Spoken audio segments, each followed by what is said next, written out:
On demand. Glenn Beck. All right. No political bias. That's the catchphrase you're going to hear everywhere. No political bias. The Office of the Inspector General found no evidence that there was any political bias that played any role, either with former Director Comey or the other FBI agents during the Hillary Clinton email investigation. So it's all good now. Carry on. Nothing to see here. No. Hold on. There are a few highlights of the 568-page report that probably are worth a discussion. The report makes it really, really clear that there is no evidence of political bias influencing this investigation. So why did they take 568 pages to make that point?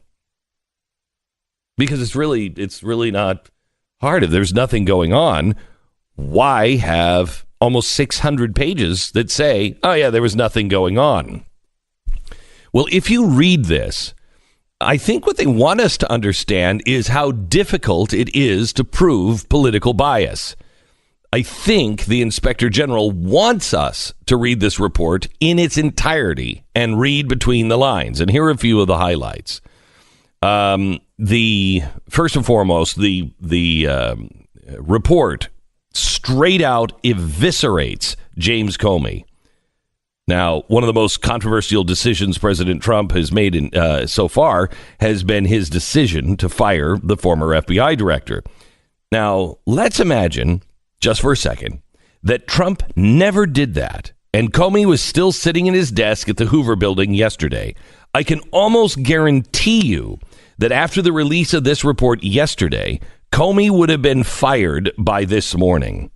Now, here are just a few of the quotes that the IG uses to explain his behavior. Extraordinary and insubordinate. Not reasonable. Engaged in ad hoc decision-making. Serious errors of judgment. It goes on and on and on and on. This report destroys Comey's behavior. There is no way that if Trump hadn't have fired him, he could have remained FBI director.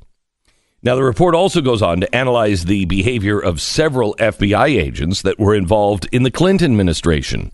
There was Strzok and Page, but two of the 5 employees that showed questionable behavior, either through text messages or instant messaging, if you read the text and the transcripts, it's pretty damning.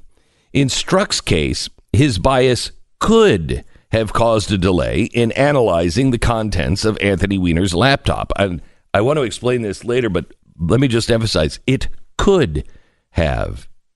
But as the OIG alludes, political bias is really hard to prove. Now, another agent that had been caught saying questionable things in instant messaging was actually one of the agents that conducted the Hillary Clinton interview.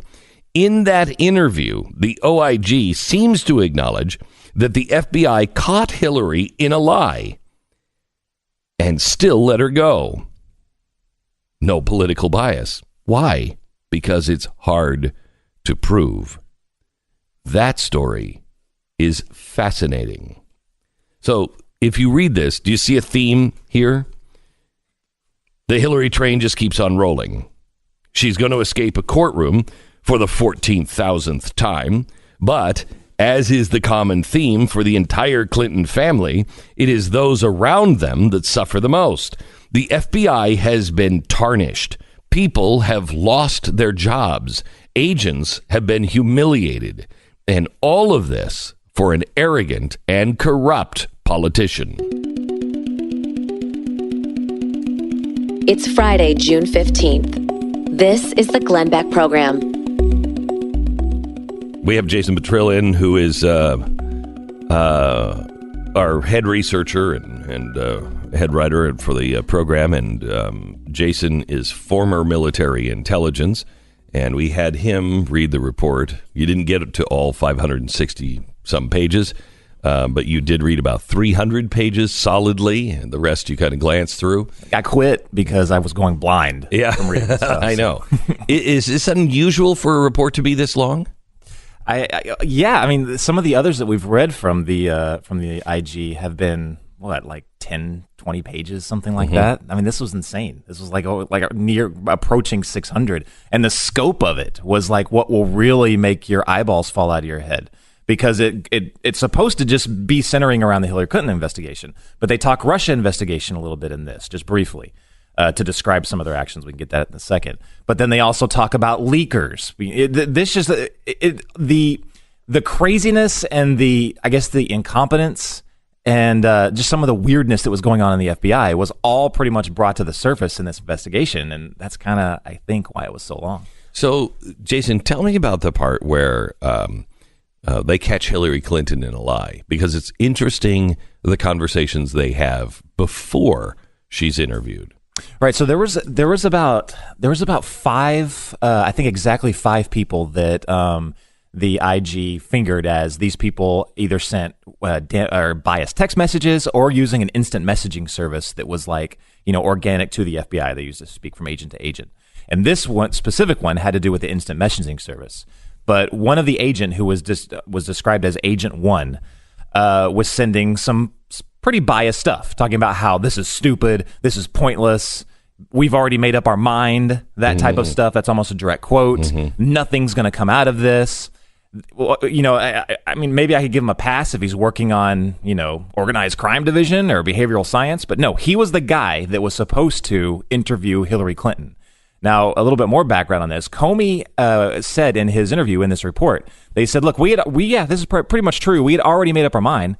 There was no way that we were going to press for an indictment on this. So she was off the hook. The only thing that would make her, the only thing that would make it to where we would do anything and indict was if we could prove that she was lying, that she had told a lie in this. Now, in this interview, the same guy that showed bias, he asked her a question. He said, did you ever know that classification mark that these were classified? And she goes, no, didn't know it. So he pushed back. And basically, the OIG, admitted he had to push back because the prosecutors were standing over his shoulder and they would have dinged him if he wouldn't have. So he slides an email across the table to her and says, what's this? On this email is, in parentheses, a C. It's very obvious what that C is. If you have ever looked at a classified document, you know what that C stands for. It stands for confidential. Hillary Clinton has been looking at these things since the early 90s. She knows exactly what this was. Her response to that was, I had no idea what that was. I thought maybe, these paragraphs were just organized in alphabetical order, and this is paragraph C. It was the most ridiculous and hilarious response, and the FBI agent, who had been caught for bias and messaging, acknowledged that. He was like, I can't remember the direct quote, but he was like, I filed that in my brain as, one of the biggest, bullcrap statements, or something like that. So they caught her in a lie. They caught her in an important lie. The lie that probably would have meant that they said, okay, we can't now say that she didn't have the intent. This goes to prove intent. But what did they do? Not a thing. They let her go. Just insane. So at the end of this, the OIG was like, okay, so again, to reiterate, we can't prove bias, but it's incredibly hard to prove bias, more or less. Well, that's particularly interesting in the context of the Mueller investigation, of what we know so far, right? The indictments of people like Papadopoulos, and even Flynn, people who were, getting in trouble solely because they lied to the FBI. I mean, that's what they got convicted for. So it's interesting in that that's all she did, right? She just lied to the FBI. Now, maybe that's not a provable lie. I guess you'd have to have evidence of her knowing. But I mean, everybody on earth knows that Hillary Clinton knows what a classified. She's the Secretary of freaking State, let alone in the 90s. I mean, when she obviously got, had some, parallel sort of information here that she may have stumbled upon. But she was the Secretary of State and a U.S. Senator. Of course, she knows this. So that's kind of interesting in context of maybe this is a good point for the Trump people who are saying, like, look, they're not being fair in the Mueller investigation. If you apply the same standard that they're applied to Papadopoulos, right, you probably have to do something to her. Yeah. No, absolutely. So here is what you kind of walk away with. The Clintons have been doing this for a very long time, and they know how to pull these heists. They know how to stay away from trouble.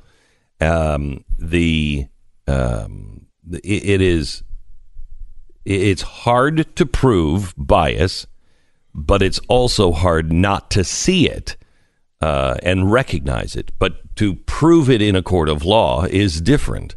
This is exactly why the founders said, we have to, even if we think that they're being malicious and they're making things up, we have to stand by people's right for free speech and a free press, because there are many things that you cannot prove.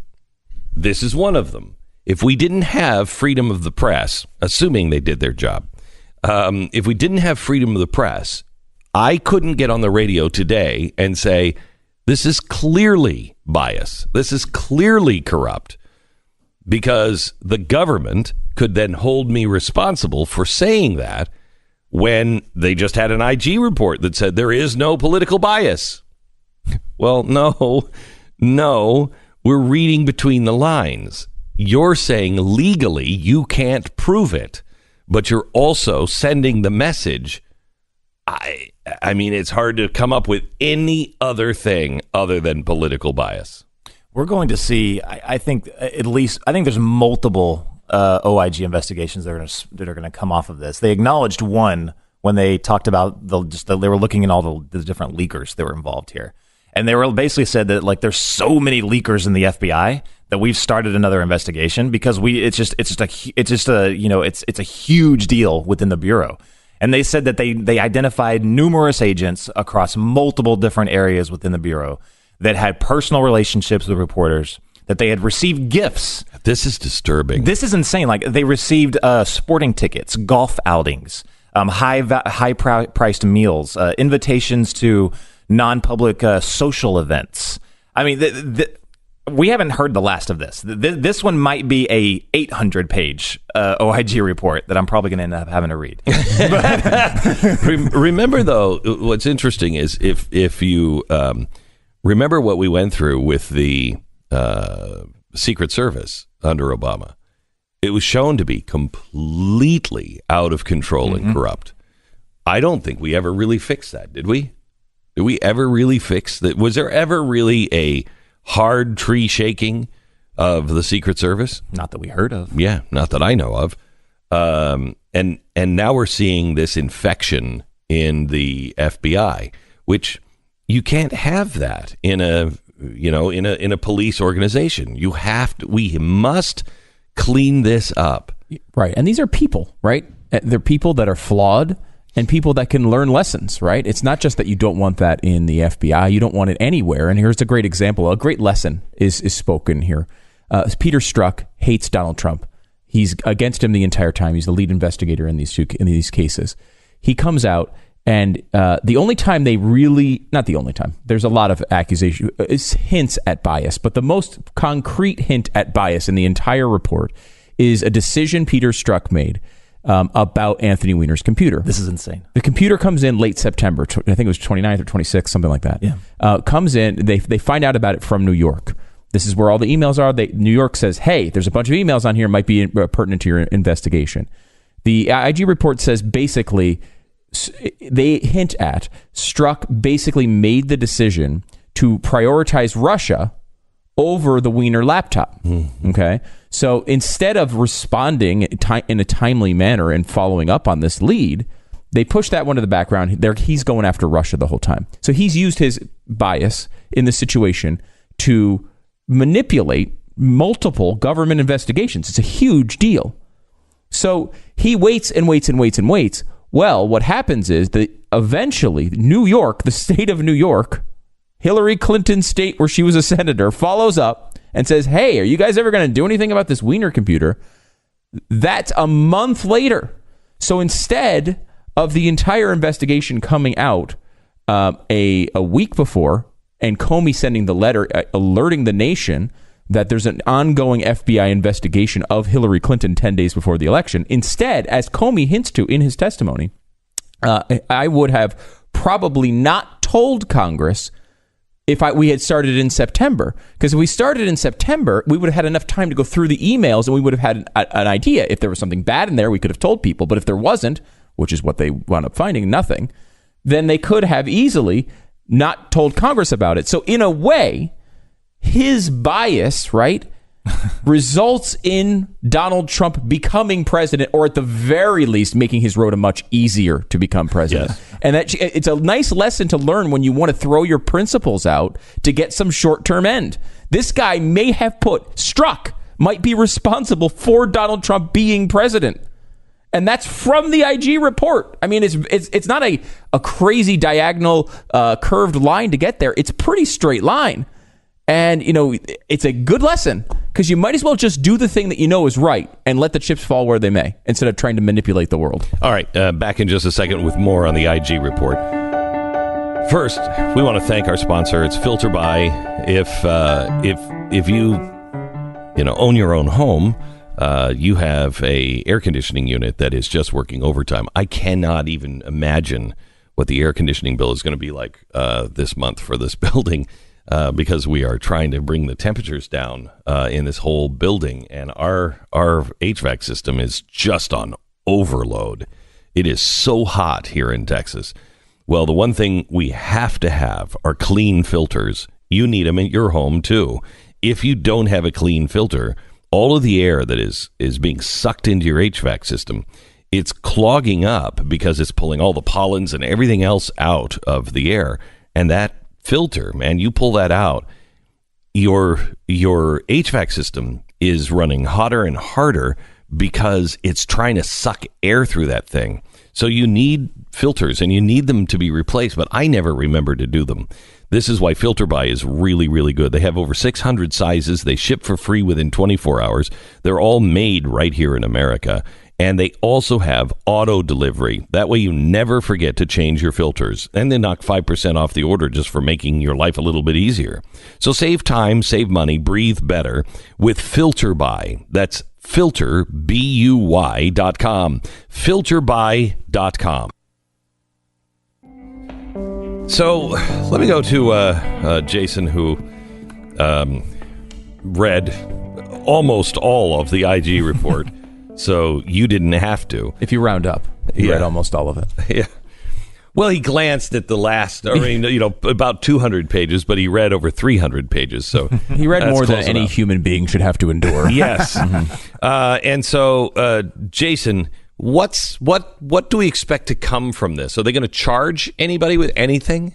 Well, I think that McCabe was vindicated a little bit on this. So I had never heard this before, but apparently McCabe, when he was called out for his wife receiving campaign donations, yes, he went straight to the ethics board or whatever at the FBI and said, "Hey, this could be a problem. So I'm getting all my cards out on the table." So it looks really good for him. The problem is the FBI basically screwed him. They said, no problem. There's no optics issue with that whatsoever. There's no, there's no problem whatsoever. So he continued on with doing his thing. So he's vindicated in that. However, the issue is he lied to the FBI director, and he lied when he talked about trying to cover up and leak afterwards. That's where he got in trouble. So maybe a little bit vindicated, but still getting in trouble for that. I think that there's going to be a lot more investigation looking into Strzok and what he did during the Russia investigation. They are very heavy-handed on, coming out and saying, look, what we can't prove what they did affected this investigation, although read between the lines, it kind of seemed like it did, like the laptop. But they said they keep on talking about all this pertained to the Russia investigation. They mentioned that multiple times. This is a direct quote that I copied down about how bad it was. They said that Strzok's comments and texts were not only indicative of a biased state of mind, but even more seriously, implies a willingness to take official action to impact the presidential candidate's electoral prospects. It's amazing. That's huge. I mean, can you imagine? Huge. Honestly, can you imagine if Trump lost?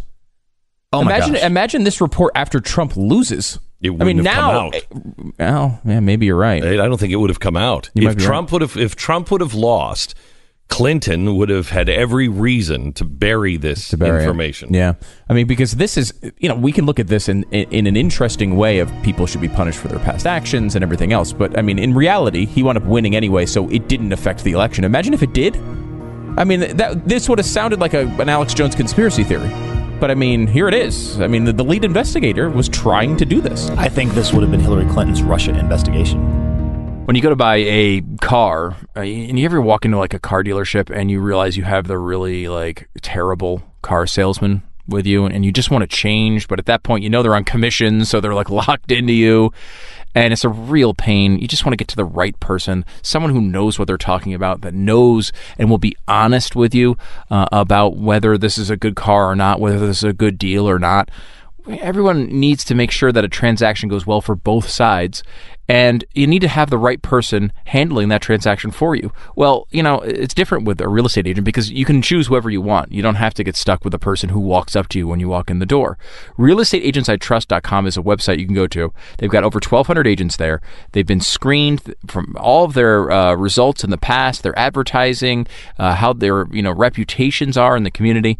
And you can pick a great agent in your town really fast. realestateagentsitrust.com. Go there now if you're looking to buy or sell a home. realestateagentsitrust.com. Here's a couple of things that we need to talk about. Mike Lee really needs your support. By the way, did you see that Mike Lee is being considered for the next appointee for Supreme Court Justice? Would that not be outrageously great? That would be fantastic. Although that was kind of rumored earlier, and his brother was on the initial list, wasn't it? Yes. Yeah. But apparently, Mike is now becoming popular in Washington, and he may be on the list to be Supreme Court Justice, which would be unbelievable, just unbelievable. Yeah, hopefully we fantastic. Hopefully we have the votes to get that passed in the next half term. I mean, look, they're always going to say whoever's appointed is going to be problematic. However, Mike, if there's anybody who can get through a tough Senate hearing, it's Mike Lee. He's not going to have a problem with that. Yeah, and he's not partisan. He's just constitutional. Yep. Period. And he's also, impossibly clean. And does not make mistakes with his language. He is very precise. And it's very difficult to. What's great is the Senate probably would rather have him out. The Senate would probably be like, "Oh, just please get this guy out. He's always talking about the Constitution. Now we have to play by the rules." Have you seen what's happening? He did. I just read this on his Facebook page last night. Here's the latest development in the unfolding saga of the yet-to-be-passed Due Process Guaranteed Act. Now, you wouldn't think we would need an act of Congress to guarantee due process. The Republicans and Democrats voted yesterday to let this proposal receive a vote, easily defeating a motion to table. In light of that outcome, I asked unanimous consent for a roll call vote.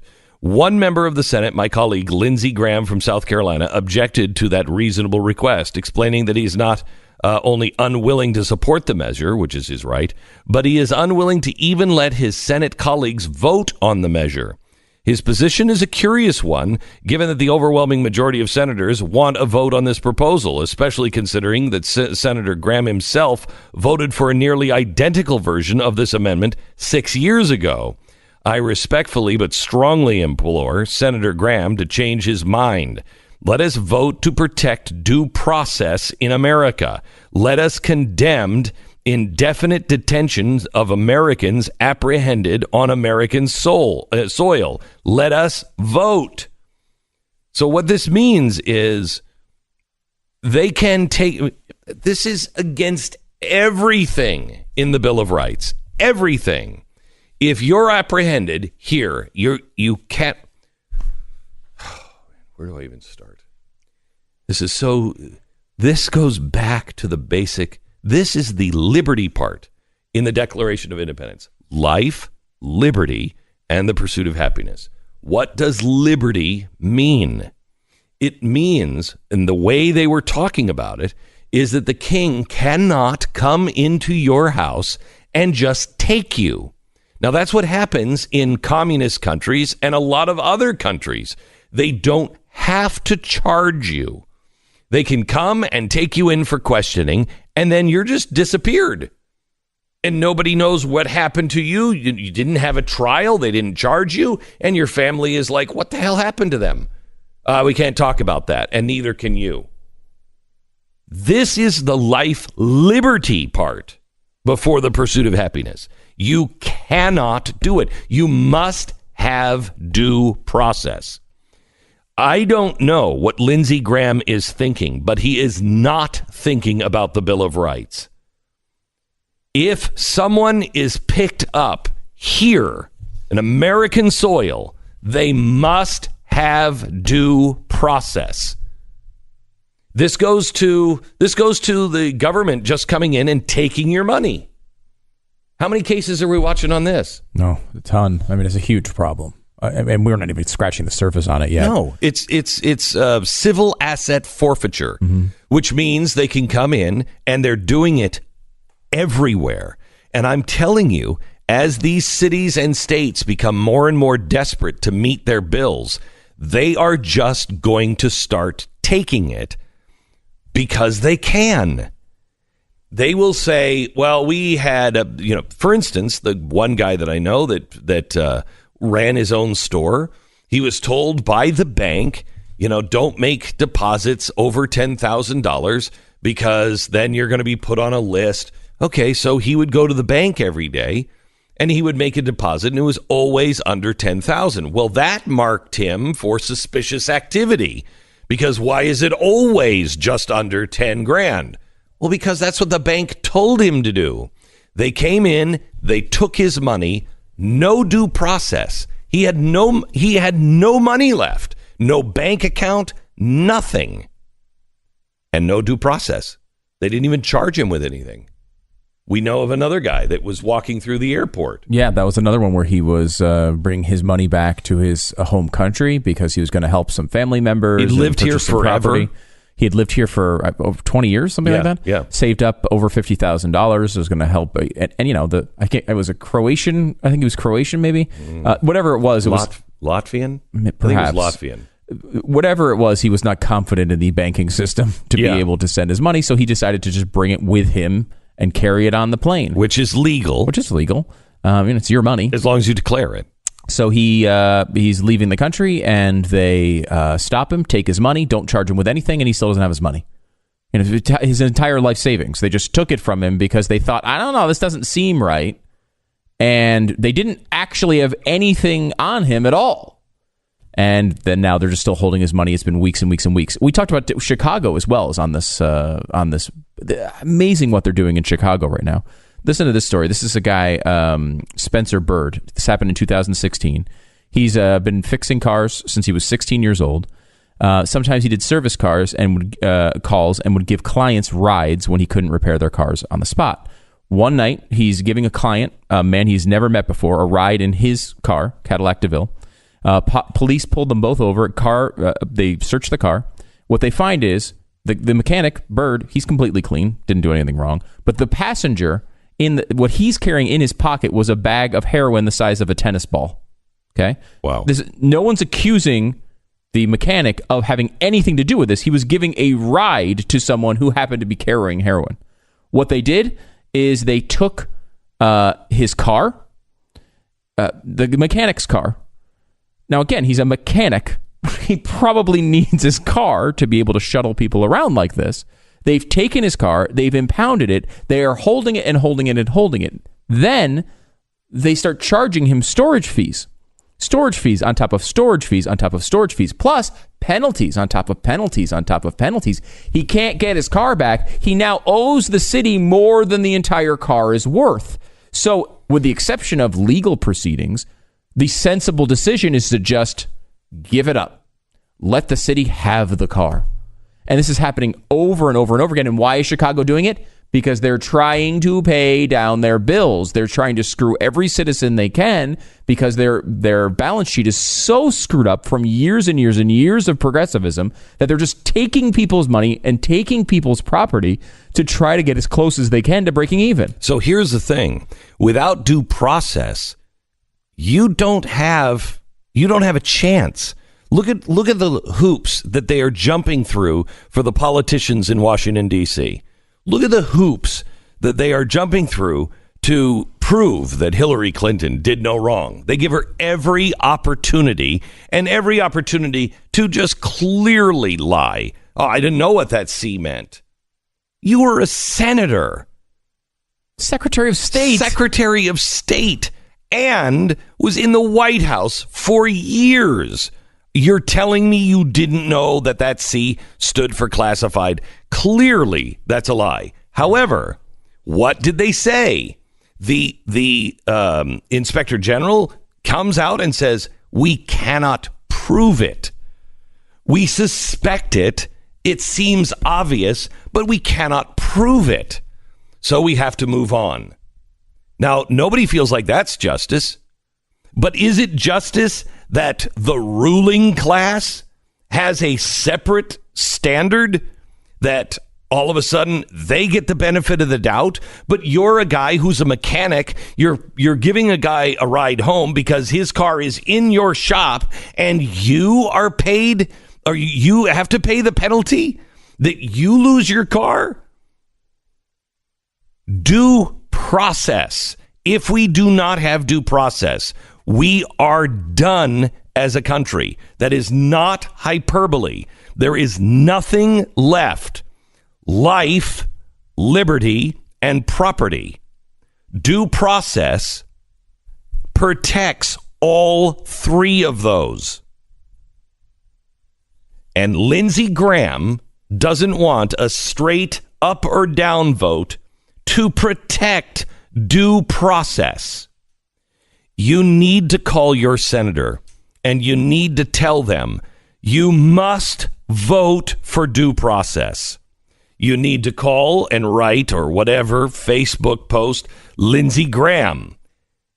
Americans don't stand in the way of protecting due process. What Mike Lee is trying to do is to reassemble the Bill of Rights, to put new safeguards around it, because it's just being dismantled piece by piece. Tell Lindsey Graham, sit down. You can vote against it because you don't believe in it, but you don't have a right to sit and block a vote of due process in the United States Senate. It's critical. Do it today.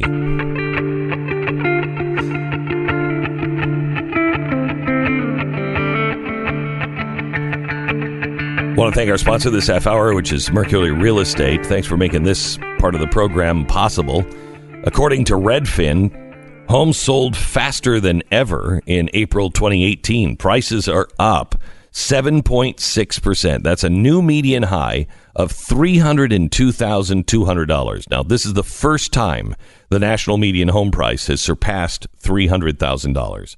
Now, for most Americans, their home is their biggest investment, and biggest investment you're ever going to make. And you got to do the right thing. You got to, if you're thinking about selling, now is the time to sell it and get that investment money out.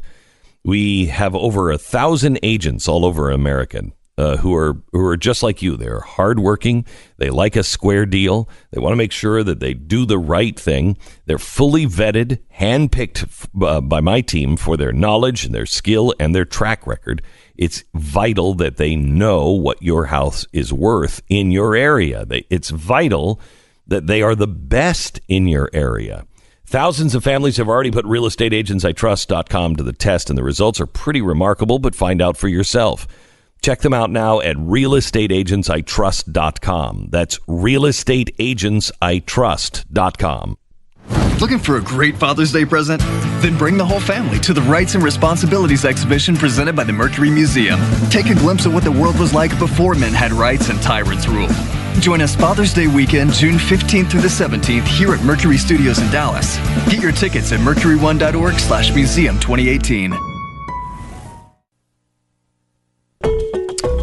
All right, so Stu would like to tell us who gay people are, which I think is an interesting choice, with a career choice, really. I think it is. It's very interesting to dive into this. We actually have Brad Palumbo coming up, who happens to be gay, in hour 3, and he wants to talk about the Masterpiece Cake Shop ruling and whether that's okay. I think it's It is interesting to hear, I think, the perspective, because I think what happens in the media is, I've had people tell me before, there are absolutely no gay people who agree with you on gay rights issues. And you think that's kind of how the media presents it, right? I don't think that's actually true. Listen to the profile. They just did a poll of LGBTQ. Who are LGBTQ? This one was fascinating to me, completely separate from politics. Okay. Give me a breakdown of percentage-wise, your guess on LGB. Okay, lesbian, gay, bisexual. What's the breakdown percentage-wise of those three groups?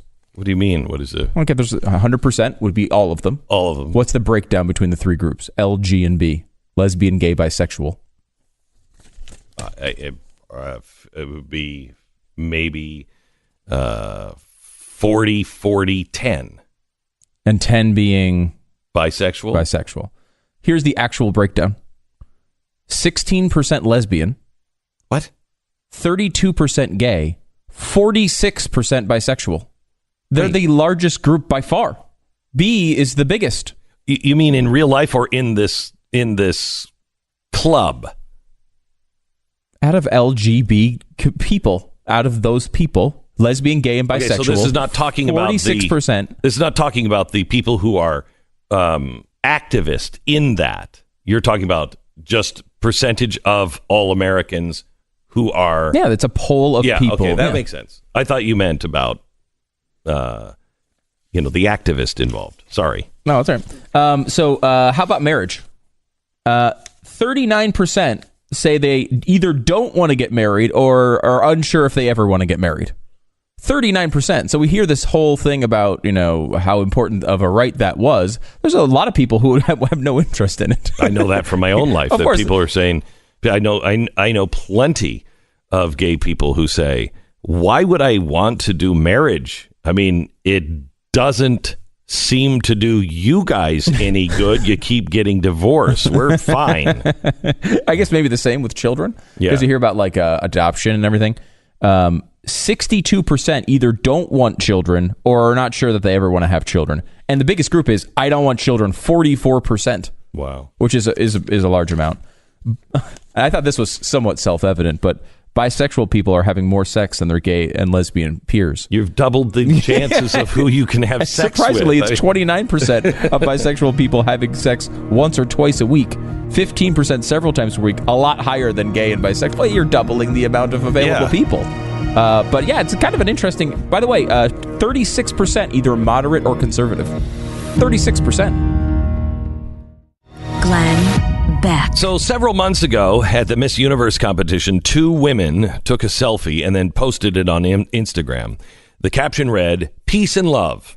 As a result of that selfie, both women have faced death threats now. One of the women, along with her entire family, had to flee her home country. The occasion was the 2017 Miss Universe competition, which I think is a little arrogant of all of us earthlings, but that's another story. The women were Miss Iraq and Miss Israel. Miss Iraq is no longer welcome in her own country. The government threatened to strip her of her crown. Of course, she was also, badgered for wearing a bikini during a competition. I mean, that's kind of what Miss Universe is.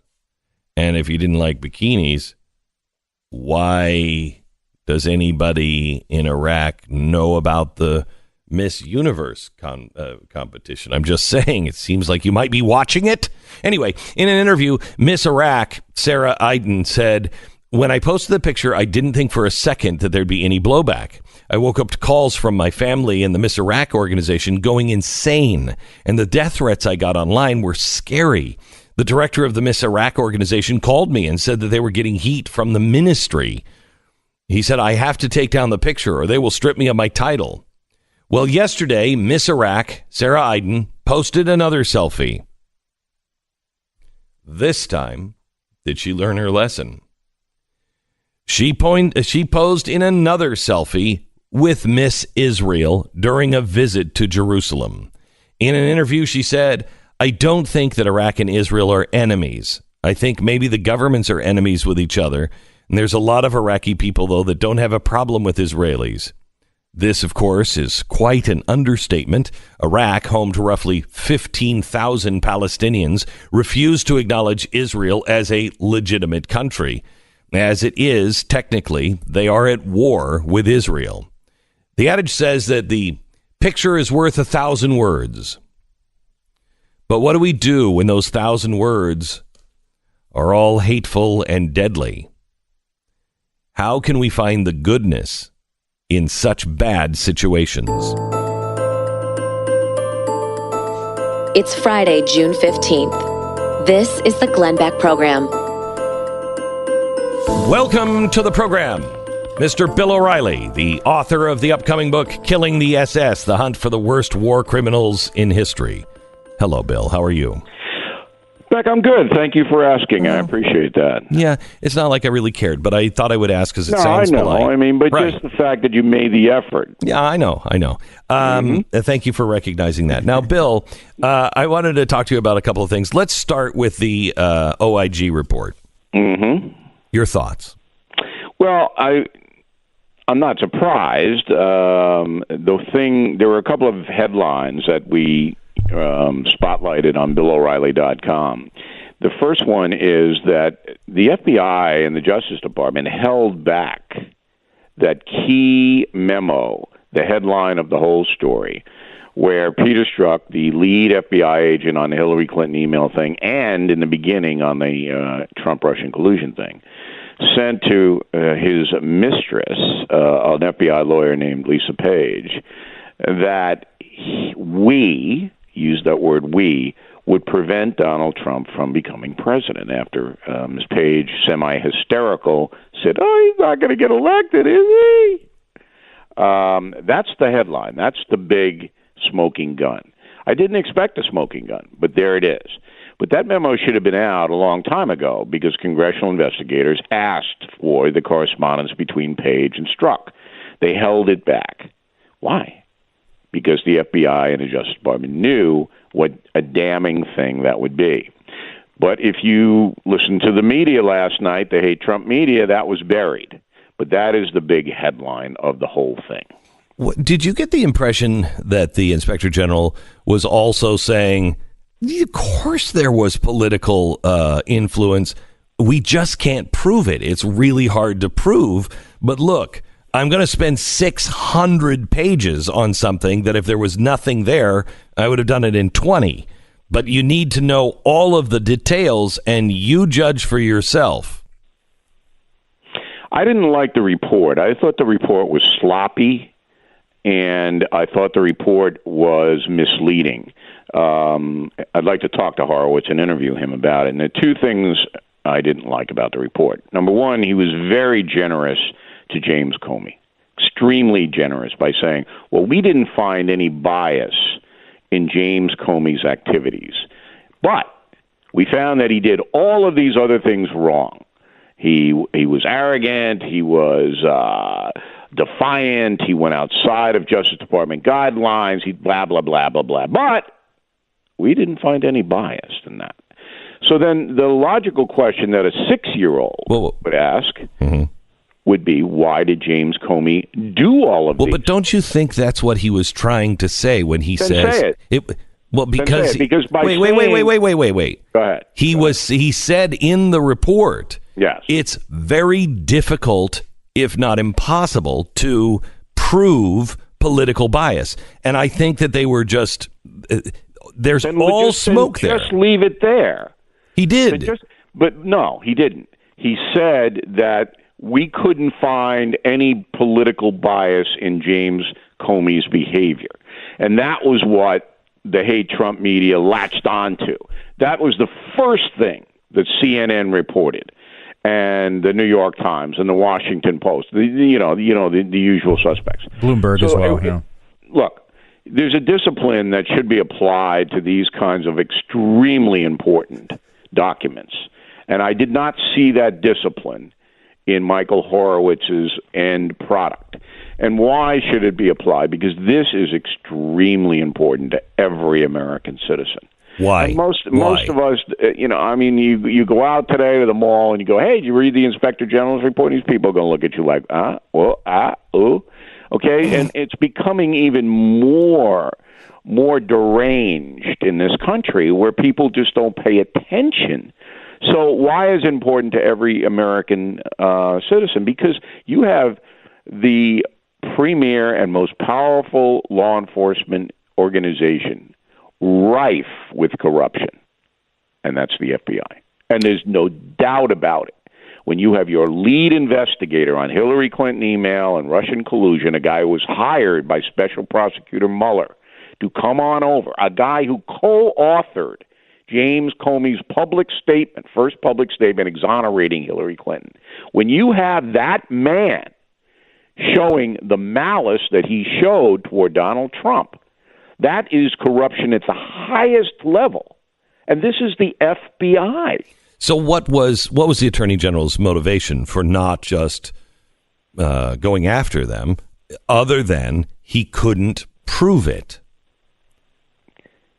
What do you mean, the Inspector General? Yeah, I'm sorry. Yeah, not the AG, the IG. The Attorney General? Yeah. I don't know if Sessions even knows that this is out yet, by the way. I don't know. He's down in Muscle Beach, down in the Redneck Riviera. Right. Where's Sessions? Where is he? The guy is just unbelievable. I mean, Gomer Pyle could do it better. All right.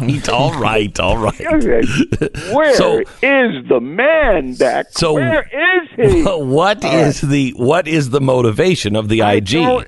I don't know, other than the fact that it is becoming clear that the Justice Department is just like every other government department, of course it is, full of bureaucrats who want to cover their butts. It was disturbing to me to see in the report that it seems to be a little rampant of the FBI agents themselves taking all kinds of favors from members of the press. No, I know. It's so outrageous. They expose that the FBI rank and file now.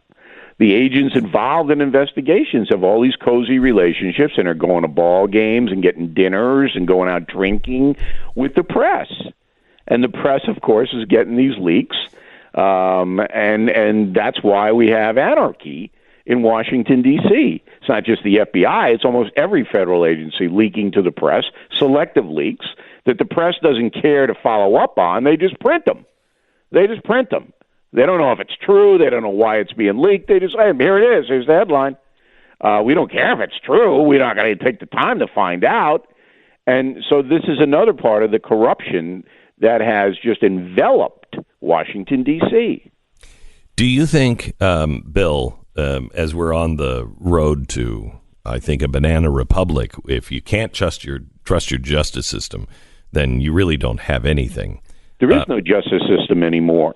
And you ask anybody who's been into civil court, and you ask anybody who's gotten a beef, who's been sued by somebody maliciously, you ask anybody, you have to rack up hundreds of thousands of dollars to just be represented. What kind of justice system is that? You have to wait years. You're smeared if this gets out to the press. It's no justice system. But here's what's even worse. I think that Peter Strzok committed crimes. And that's what we did last night on the No Spin News. We brought in former U.S. Attorney Brett Tallman, who's probably the smartest guy in the country on this. And I said, this looks like a conspiracy. This looks like a conspiracy. You can charge this guy Strzok and perhaps Lisa Page with a crime. All right? But who's going to investigate it? So Horowitz refers 5 FBI agents to disciplinary action. Well, who's going to investigate that? Mm-hmm. Other FBI agents? Who's going to do that? If you look at what Strzok did throughout the whole investigation, again, this is the top guy at the FBI investigating Hillary and Trump collusion, okay? If you look at what he did behind the scenes and how he maneuvered, things that, well, we're not going to say this, we are going to say that. Mm-hmm. They held back the Hillary Clinton thing for almost a month when the stuff was discovered on Weiner's computer. Okay, that's a crime. Well, who's going to investigate Strzok? Who? That's how bad it is. You talk about a banana republic. Who's going to do it? So we got another special prosecutor. Oh, my God.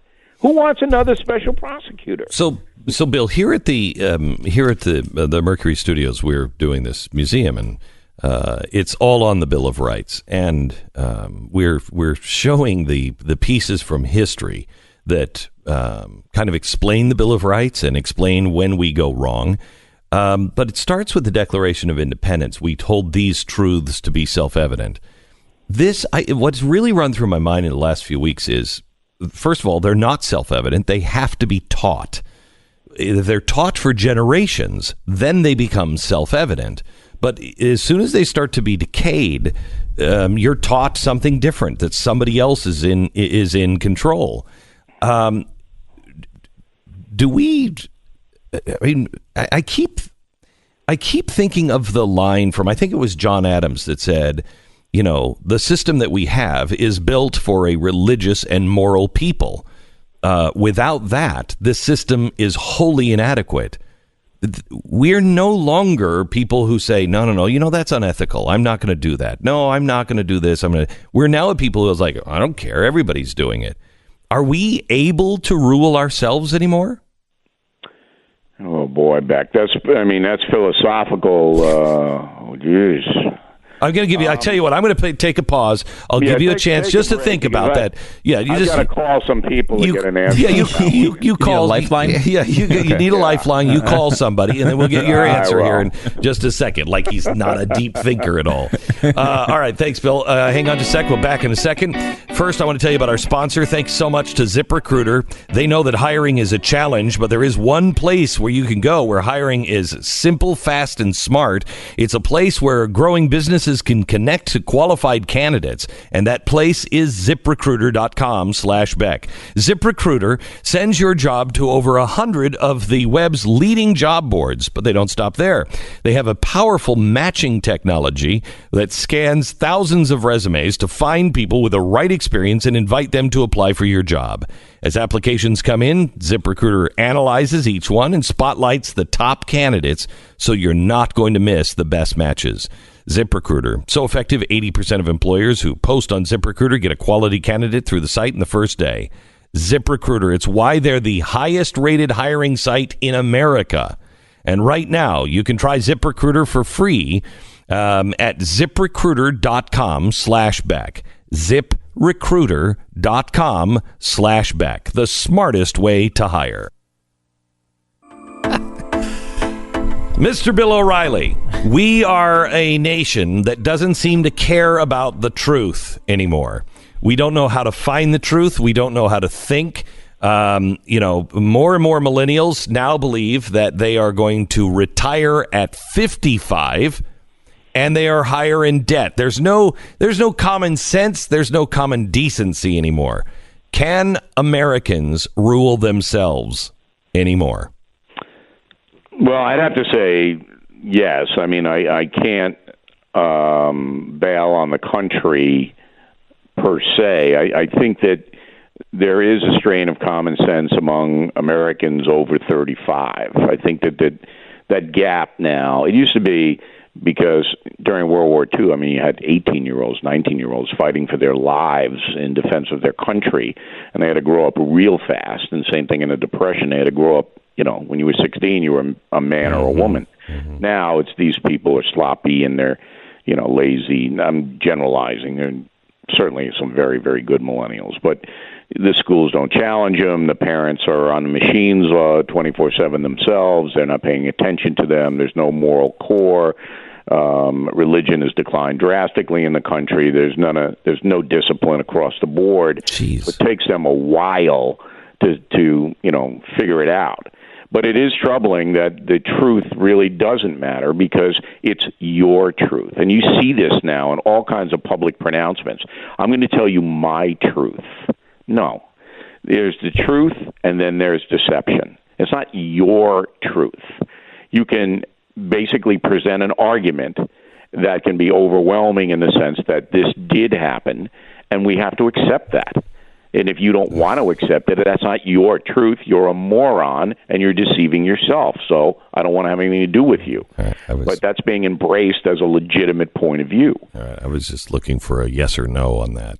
Oh, you were. I'm sorry. Beck. I didn't want to confuse you. But I did call my friend Plato. You did? Yeah, in the break. Right. And to try to get a philosophical view that I just imparted. Yeah, you just like to take the top off of Plato and smell it. I know. Oh, my God. So Bill, let's spend a couple of seconds. You know what? I want to go to the summit when we have a little more time after the break. So let me start with this. Looks like the trade war with China is getting really serious. Yeah. A new tariff going in. 25% tariff on China. They say they're going to respond. Is this helping us? Is this going to get things? Depends if the deal is made, which I think it will be. I think the Chinese opened it up with we'll buy $90 billion more American goods a year, and Trump wants it to be $150, and I think that's what this is all about. I don't want a trade war. That's ridiculous. And, you know, when you call for Chinese takeout now, it's twice as much as it was. And that's not right. That's wrong. That's painful. I think that's just for you. Oh. It's Bill O'Reilly's house. Charge him twice. Charge him double. It's a tariff. Right. Well, but real tariffs have been put on, for example, on washing machines, Bill. And so now they're saying their highest prices they've ever been. They're up 17%. Yeah. So now we have real Americans, the folks, paying 17% more for washing machines. Why would you buy that washing machine? Buy one from Portugal.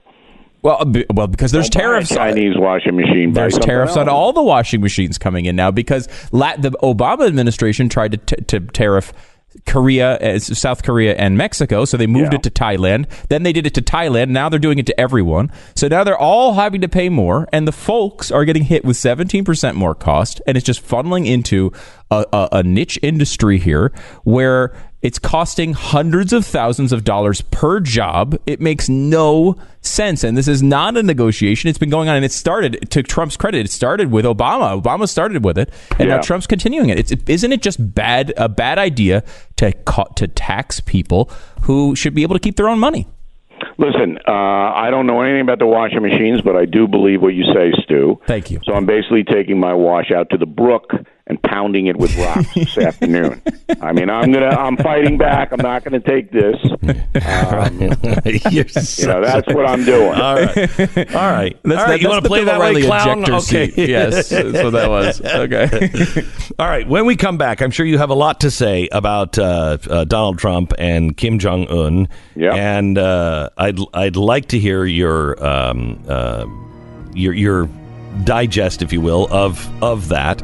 But I also want to make sure that we hit a couple things. What the president said about Kim Jong Un and how he rules his people, and he's a strong leader. And when he talks, people sit up and listen. And quote, I'd like our people to do that as well. We'll get Bill O'Reilly's take in a minute.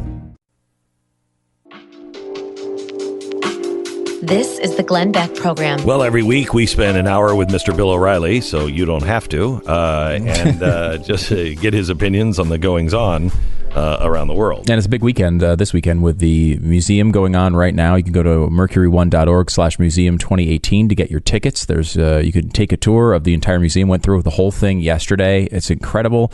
You have access to documents. You could put the in the plastic sheets, but they're right in your hands, and you can read the documents from the founders.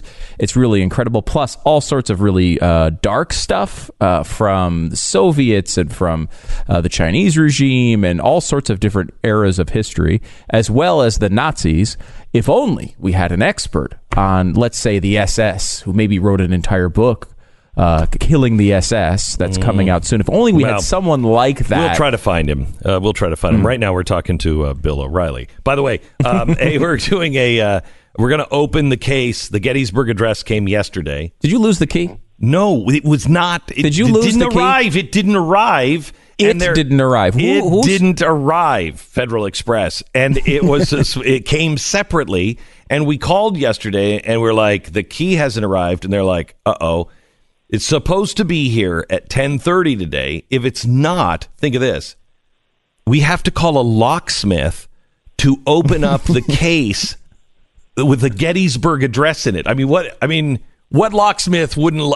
It's like you're in a movie. I broke the lock to get the Gettysburg Address. You're in a national treasure with Nicolas Cage. Right. So anyway, we're going to open that live, hopefully, at 12 o'clock Eastern time I really hope today it's on in there. Facebook. It would really suck if we opened it up and there was wasn't nothing there. inside. Yeah, it's like Geraldo's vault. Anyway, Bill O'Reilly, welcome back to the program. Let's talk a little bit about what happened with Kim Jong-un. Yeah, I wrote a column on it, of course, on BillO'Reilly.com, and it basically was a very big victory for Donald Trump because he was able to show the world that, look, we'd like to have peace. We'd like to negate this guy. We'd like him to cooperate with us. And so I'm going to do whatever I can to make that happen, and that includes actually complimenting this jerk.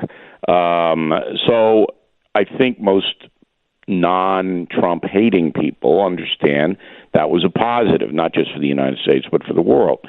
So, it's interesting to see the reaction to Trump, but he gets a big win out of that. So, Bill, I think Donald Trump. I've met him a couple of times, and I don't, it's not like... I think I'm safe to say it's not like we're friends. He doesn't like you, Beck. Yes. He doesn't like you. Yes. Okay, so... Join the club, right? Yeah. Wait a minute. Hang on just a sec. So, do you believe, because I do you believe he is... he's self-aware enough to know, I recognize this guy. I see, that he is, I see his want for fame and power. And I know that if I carry a big stick, but then I say, come on into the circle, he's going to want to be into that circle. Is he self-aware enough to know that that's kind of his MO and it will work on somebody like Kim Jong-un? Well, he's got a pattern of negotiation that he uses, flattery, threats. It's not sophisticated, but he's worked well for him. So he uses that, and, in this case, he threatened the little rocket man, diminished him, and then, by back channels, China said, look, you want things to get better, we can do that too, and I'll prop him up. So the little rocket man said, you know what? I'm going to try this, and we'll see how it works out. But is he self-aware? Yes. Trump is self-aware in the sense that he has a way to operate that's worked for him in the past, and he continues to do it now. Now, that if you take that into consideration, then your next question might be, and I don't want to tell you guys what to ask me, but then why would you go out this morning and say that Americans should sit up at attention when the president speaks, just like they do in North Korea? Why would you go out this morning then and say the Americans should just stand up at attention like Kim Jong-un? That was my next question. Oh, really? Yeah. Okay. Excellent question. Thank you. Mm-hmm. Because there's a lack of discipline on the part of Donald Trump that we talked about discipline on Michael Horowitz in the Inspector General's report.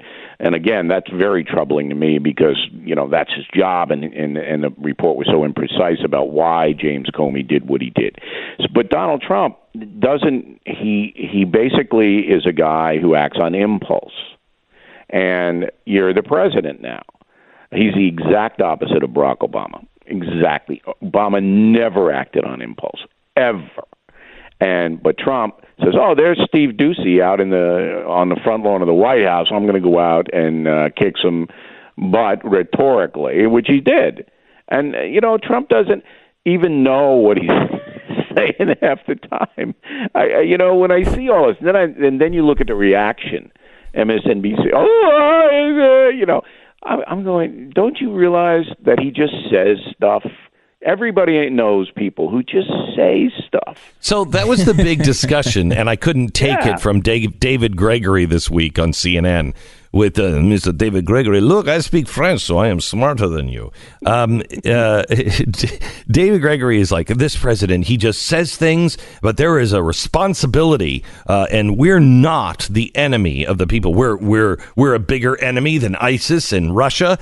I also had a problem with Wolf Blitzer saying we're a bigger enemy than Russia because they were mocking anyone who said Russia was an enemy before this president.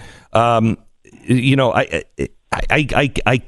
just can't take it. However, I also do see that it's not good to have somebody who's just saying things and not meaning it. The weakest part of the Trump administration is the president himself saying stupid stuff. Mm-hmm.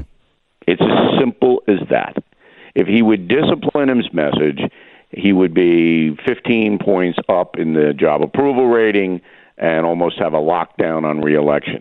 But he is incapable of doing it, which makes him very amusing. One of the reasons that I got to know Donald Trump was because he and I would go to sporting events in New York City. We'd go to the Yankees, the Mets, the Knicks, whatever.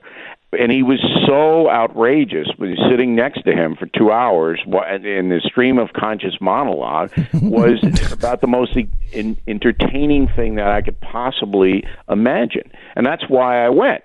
I mean, I went and I learned an amazing amount about what his business was, how he conducted it, and what he thought about life, liberty, and the pursuit of happiness. But he's totally uncensored. He always has been, since he's been 1 year old and learned how to speak the language. Nobody's saying, Donald, you can't really say that. They're going, Donald, here's the gold card. Go out and do whatever you want. He's a rich guy. And rich guys have a tendency to spout, and he spouts. And, you know, the method to his madness is that he likes to drive people crazy. Yes. He likes that. That's fun for him. It's his hobby. What are Donald Trump's hobbies? Golf and driving people crazy. Mm-hmm. Those are his two hobbies. Right. And it helps to understand that so that the American people go, you know, so what? You know, when I hear this stuff about Trump saying this crazy stuff, I go, so what? So what? I mean, I don't care if he says that. It doesn't bother me if he wants people to sit up like they do in North Korea, because it's just he'll forget about it in an hour. And that's what I want to get across. It's about trying to get the country in a better place. All right? And on some things, he has improved the country dramatically, and on others, he hasn't. Can we talk about some serious business, Bill, which is when do we get Killing the SS? Why don't we have a copy yet? Well, because the galleys, as you know, because Beck writes a book every year, and the galleys will be out, I think, in 10 days. It's a sharp-looking book. I designed the whole thing, as I always do. Okay, hang on just a second. You know there are words in this book? Yes. Okay, good. All right, good. But no, they're in French. All right, well, well, when you're talking about a book and you're like, and I designed the whole thing. We'll make fun of the French. We have good mustard. You're going to really like this book because it's not the typical World War II book in the sense that, well, I knew that. There's a lot of new stuff in it, and the headline is that the Israeli government opened up stuff to us about the pursuit of SS war criminals like Eichmann and Mengele that they have never made public. That this has been secret stuff, classified stuff. We were able to get it.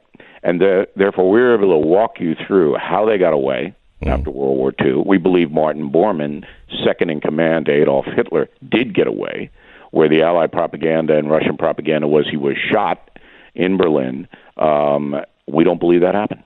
And we present an unbelievably compelling case. Do you make a case of where he might have gone? Yes, absolutely. Beck, we trace him to Bariloche, Argentina, and where do you see the evidence that we have?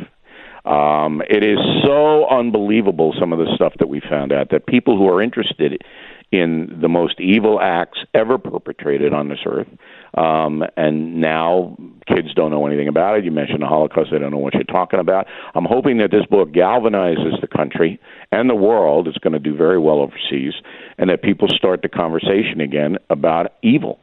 This is about evil, okay, and how evil is accepted in many quarters. There are a lot of people that help these SS guys get away. And we name those people, and some of them will shock you.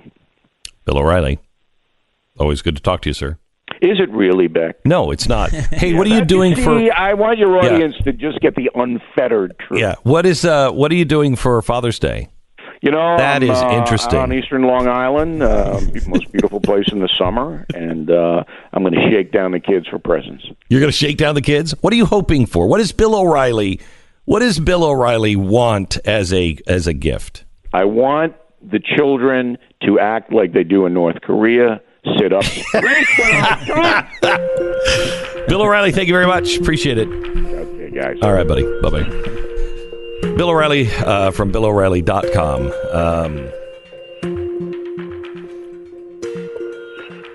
And his new book, Killing the SS, coming out.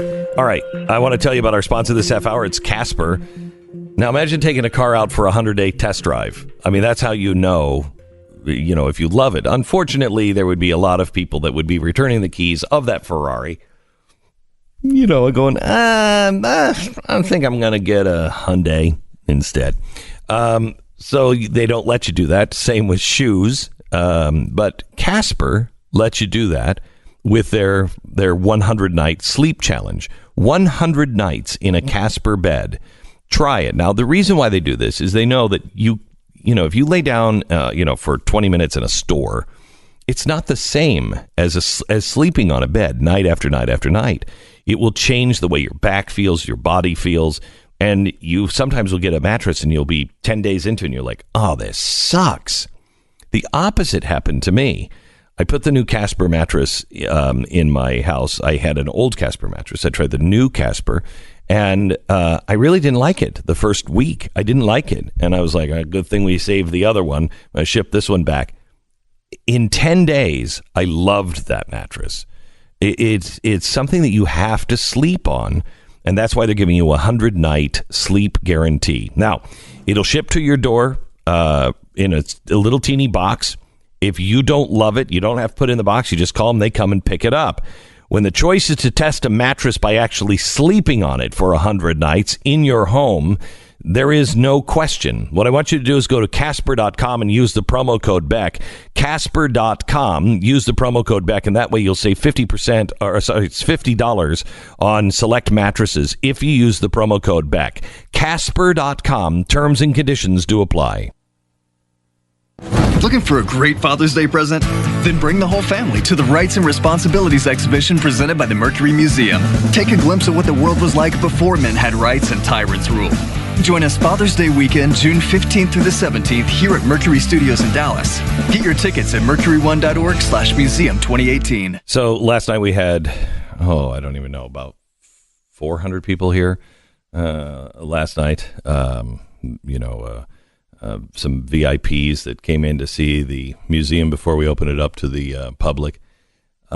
People were a little surprised on how dark it is at the beginning, because we're showing you what life is not only like living under a tyrant in the past, but also what it's like currently living for a tyrant.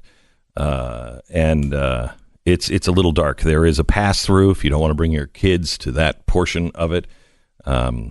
Just depends on how sensitive they are. There's some pretty disturbing things in that opening few minutes of the museum.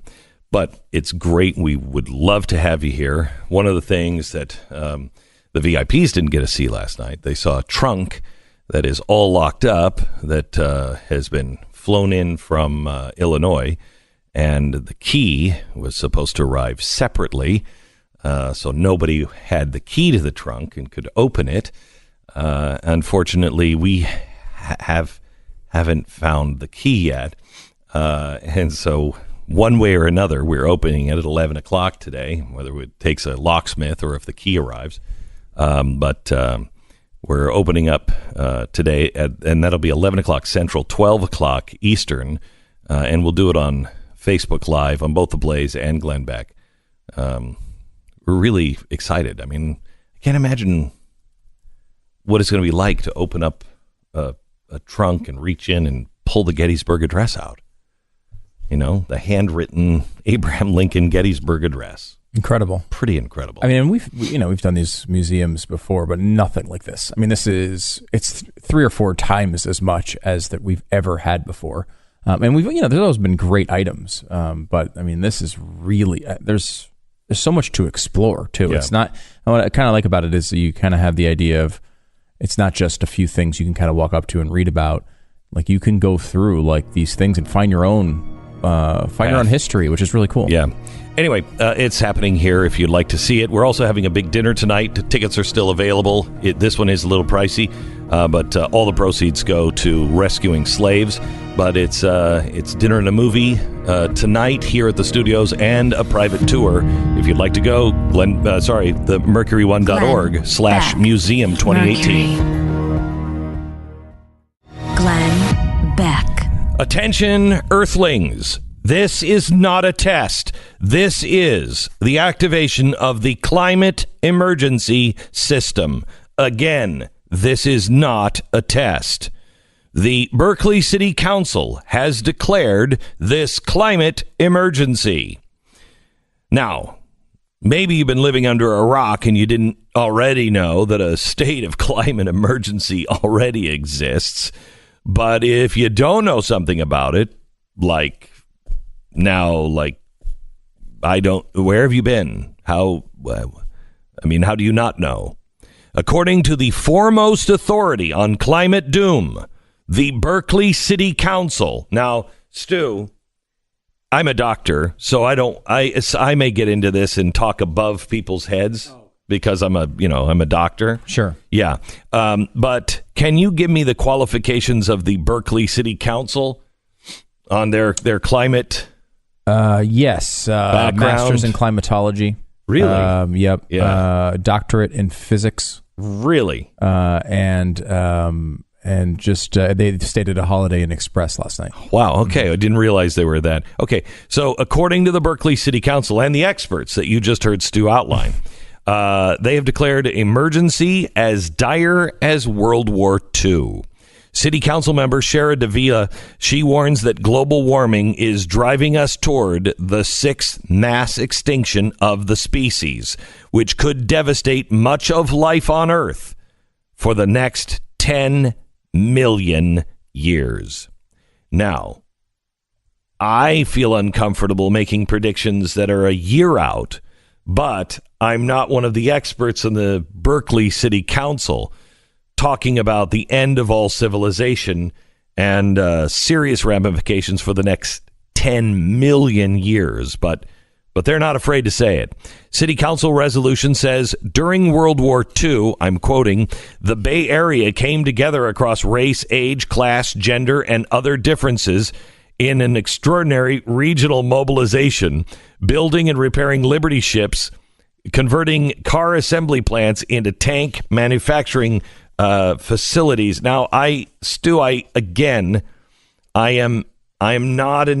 doctor, but I'm not an expert. But would you say that during World War II, the people in the Pacific coast, in the Bay Area, that they did come together across all race lines? Oh, it was a time of racial harmony, Glenn. Was it? Oh my gosh! Because I thought that we rounded up all of the Japanese in the Bay Area. Mm-hmm. Well, the harmony existed in a camp, yes, but there was harmony. All right, good. Okay, the Berkeley City Council says the only way to avert World War II level disaster is if Americans mobilize in the same way to confront climate change as we did in 1942 to confront Nazism. Because climate change and Nazism are definitely the same. I don't think no, please. This isn't a climate emergency. I can give you an example if you we're want. on the emergency climate system. You know that what the Nazis did. I don't have to tell you what that is. You can look at that at the museum here. Yes, you can see that. Bad. And the what the climate is doing is very similar. For example, New York Times just reported that they believe now that the ice melting around Antarctica has now led to 3/10 of 1 inch of sea level rise. So, I mean, if you think of 3/10 of 1 inch or the Holocaust, which one would you? I mean, they're basically the same. You could certainly see how it's pretty much how you can almost not tell the difference. They could have gone together really well because water would have put out the fires of the ovens. There you go. But it's a little dark, but yes, there you go. Well, yeah, and it was probably not enough water at 3/10 of an inch. Yes, no, definitely not. The Berkeley City Council says the only way to avoid is to mobilize It gets worse. The resolution calls our current climate change emergency, and I'm quoting, I could not be on the emergency broadcast system, for the emergency climate broadcast system, and say this if it weren't true. The Berkeley City Council has declared this the greatest crisis in history. Now, here's where it really gets good. They have to, I mean, this is right out of the Galactic Empire Handbook. They say you have to mobilize workers to build and install renewable energy infrastructure. Berkeley says it wants to become a carbon sink by 2030. Well, a sink is in the same room as the crapper, but I have a feeling you'll be probably better off predicting that you're going to be the crapper. For the uninitiated, what a carbon sink means is they want the city's greenhouse gas emissions to be negative, which is kind of hard to do, to have a negative carbon footprint. You have to be Amish without any farms. There's a trick to that. Yeah, there is. Because you can't truck anything in. You can't use any pesticides or anything else, but you also can't have any animals to help you plow fields or anything else. It's going to be a fun life. It's going to be great. And here's the good news is they want it done in the next 12 years. So, but by the way, that's not their only strategy. I mean, this is a climate emergency, the biggest in history. So they've got to take some actions. Their resolution also mentions that Earth has too many people screwing up the atmosphere. So we must, quote, humanely stabilize the population.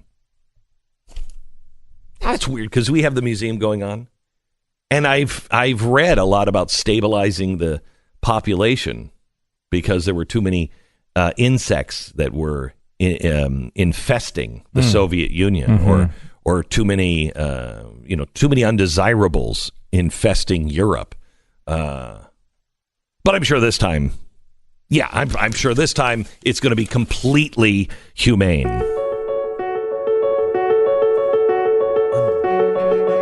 It's Friday, June 15th. This is the Glenn Beck Program.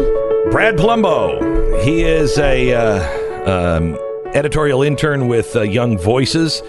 He is really, really bright. He has written a piece for glenbeck.com. He is to quote Phil Hendry, a gay man and a gay journalist. And he's written his article as a student from the University of Massachusetts, Amherst, about the ruling of the Supreme Court on does a baker have to make a wedding cake for a gay couple? And we welcome you to the program. Brad, how are you, sir? Hey, thanks for having me on. Good. So we really enjoyed your article and wanted to give you some additional exposure here. Tell us your thoughts on the Supreme Court's ruling. Yeah, absolutely. So I really felt very strongly about this issue, coming towards the Masterpiece case from the perspective of a gay libertarian. I felt really strongly that if we're going to live in a free society, there have to be things both in life and in business that we can object to and say that violates our conscience. So I don't agree with the Christian baker, but I think that he has to have that right to say, I'm not going to provide that service because it violates my conscience, because I want that right for myself. I wouldn't want to bake a cake that had homophobic verses on it. So, Brad, let me play something. This is from Campus Reform, where they're talking to students about bakers having to make a gay wedding cake. And I would love to get your response, seeing that you are also a millennial. Listen. I think he should have to bake the cake because it's his job. The fact that our Supreme Court found that this was an okay thing, I find appalling. But if his job is to bake a cake for a wedding, even if he doesn't agree with it, he should still have to bake a cake for that wedding. Do you think that he should be forced to bake a cake for a gay wedding? I definitely think so. People have a right to eat the cake that they want to eat. Yeah, I mean, I feel like he should have to. Well, it's in the cake clause. Because it's his job. If there were an African-American baker and someone came in and asked them to make a cake for a KKK rally, should they be forced to do it? I'm gonna say no. But they're a baker. It's their job, right? Well, yeah, no. I mean, like, they shouldn't, but, like, I guess that kind of just, like, contradicts what I just said. As for his religion, I think that his ability to exercise his freedom of religion ends when that encroaches on another person's ability to be who they are.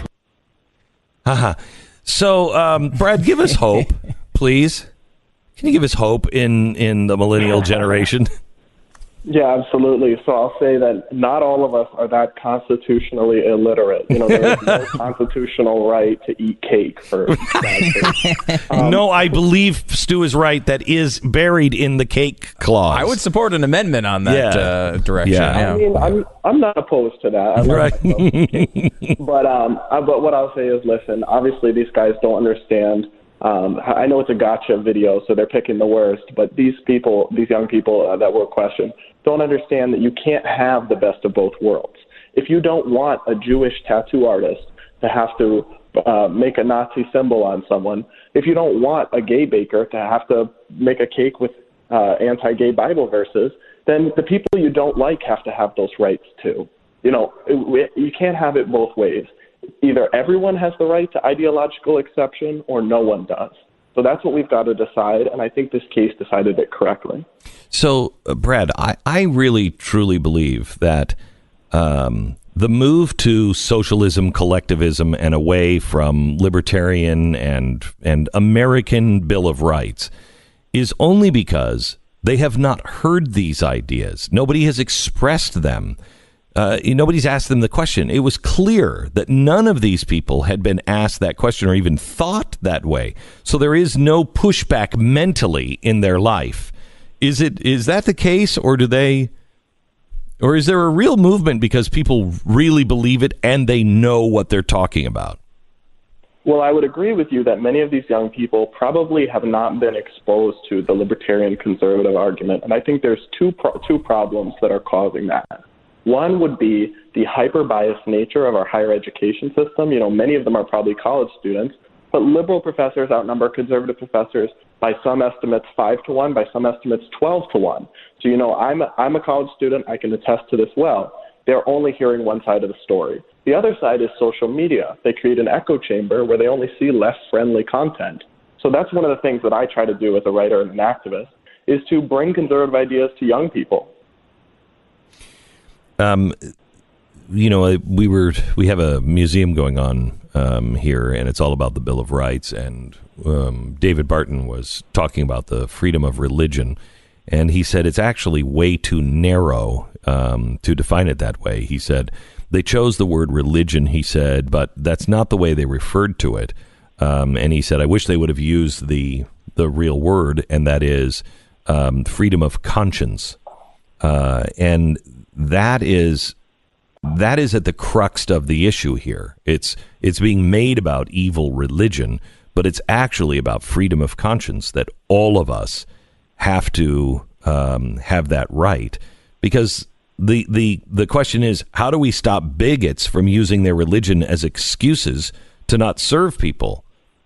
Well, it doesn't matter if they're a bigot or not, does it? I would say that obviously it matters whether they're a bigot or not. You know, that's not good to be a bigot, but correct. The law and their constitutional rights, correct. They still have those same rights. You know, you have to have rights for the people you disagree with if you want them for yourself. So I would agree that it is absolutely a question of freedom of conscience, but it's also a question of freedom of speech. Because in this case, what's really at issue is expressive conduct. And what the court really had to answer was, can a gay couple force a Christian baker to violate his conscience and create something that's expressive and conveys a message he disagrees with? And I think the answer has to be no, because I wouldn't want to have the reverse happen to me. Wouldn't you just say, though, if they do, that lessens your ability to live your life free and, you know, without having anybody discriminate against you? I would not say that directly, you know, because there is no shortage of people willing to bake gay cakes. They could have gone anywhere. And I actually think that this decision is, in a way, a win for gay rights.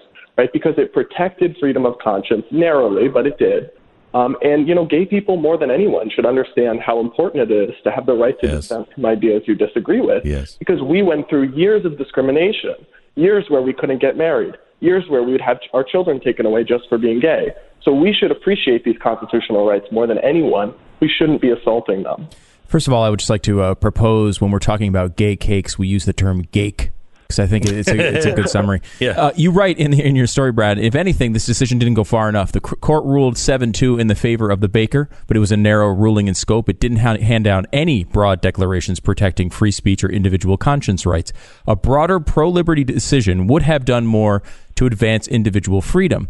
Surely, you write, the gay community can appreciate the necessity of individual freedom and importance of protecting the First Amendment and right to dissent from ideas you agree with. You use the word surely. How sure are you on that one? Well, I say that's how I think they should feel. Obviously, that's not how the majority of LGBT people probably feel. But I will say that there are much more than you think. I write and I tweet about conservative LGBT perspectives all the time. And there are a lot of people out there that feel the same way that I do, coming from that perspective. But it really is true. This decision didn't go far enough. It only talked about the specifics of this case. I really would like to see the court, and they probably will have to in the future, address this issue in a broader sense and hand down a broad decision that protects conscience rights for Christian bakers, for bigoted people, and for everyone. Because that's what a free society looks like. It's a great story. It's up at glenbeck.com. The Masterpiece Cake Shop ruling is actually a win for LGBT rights. Brad, can I just get your buy-in and endorsement of the term gake? Yeah, absolutely. That sounds delicious. Thanks, Brad. Brad, thanks a lot. And thanks for a great story. And thank you for standing up for liberty and doing your homework to know what you actually believe. In other words, thanks for not being a moron. You're welcome. Thanks so much. Yeah, by the way, that poll we talked about earlier, 36% of LGBTQ I think it was only LGBTQ in this particular poll, but 36% identified themselves as moderate or conservative. It's not we look at this as like it's not a block. Yeah, it's not a block. It's not a block. I mean, unless Kathy Griffin has something to do with it, then oh gosh, we should talk about that. Yeah, we got to talk about that when we come back. First, let me tell you about Tika Tiwari. He was in yesterday. Did you get a chance to see Tika? No. He was in yesterday. I spent about 20 minutes with him. We're so wrapped up in so many other things, but I saw him in the hallway and I said, "Hey, Tika, I got to talk to you." A little freak out about the digital currency, and I asked him to be on the show next week because did he make me feel better? Really? Yeah, and he has examples from history on why you should feel really good about it right now. But anyway, Tika is an expert. He was a Wall Street trader for a long time, and then he started seeing the writing on the wall and in high tech and cryptocurrency. It was like, this is the future. He came in as a consultant for us to try to teach us exactly what Bitcoin is and how it works and everything else as we were trying to explain it to you. About halfway through the meeting, I said, could you just make this available to our audience? Could we just put a course together? So he has. It's called smartcryptocourse.com, smartcryptocourse.com. If you want to understand the ins and the outs of cryptocurrency, call now, 877-PBL-BECK, 877-PBL-BECK. Get more information at smartcryptocourse.com.